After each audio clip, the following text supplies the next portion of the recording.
Operation Sindoor తర్వాత శత్రు వ్యూహాలను ఏ సమయంలోనైనా ఎదుర్కొనేలా సైన్యాన్ని సన్నద్ధం చేసే చర్యలపై భారత్ దృష్టి సారించింది. ఈ మేరకు పశ్చిమ బెంగాల్లో తీస్తా ప్రహార్ పేరుతో భారత సైన్యం భారీ ఎత్తున సైనిక విన్యాసాలు నిర్వహించింది. నదీ తీర ప్రాంతంలో యుద్ధం సంభవిస్తే ఎలా ఎదుర్కోవాలనే దానిపై కసరత్తు చేసింది. ఉద్రిక్త పరిస్థితుల్లో సాంకేతికంగా ఎదురయ్యే సమస్యలను అధిగమించడానికి ఈ విన్యాసాలు జరిపింది.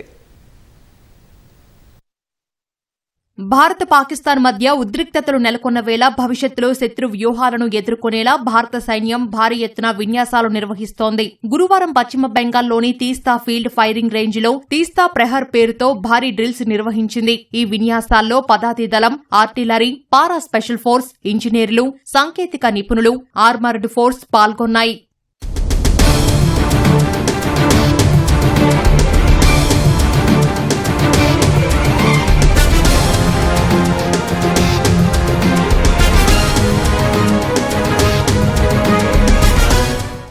నదీ తీర ప్రాంతంలో యుద్ధం సంభవిస్తే ఎలా ఎదుర్కోవాలి, శత్రు లక్ష్యాలను ఎలా ధ్వంసం చేయాలనే దానిపై పెద్ద ఎత్తున కసరత్తు చేశాయి. ఆయుధ రవాణా, సైనికుల మధ్య సమన్వయం తదితర అంశాలను క్షేత్రస్థాయిలో పరీక్షించాయి. ఇటీవల భారత సైన్యంలోకి అత్యాధునిక సాంకేతిక వ్యవస్థ, ఆయుధాలు వచ్చి చేరిన క్రమంలో వాటిని వినియోగించడం, సాంకేతికంగా ఎదురయ్యే సమస్యలపై ఈ విన్యాసాలు ప్రధానంగా దృష్టి సారించాయి.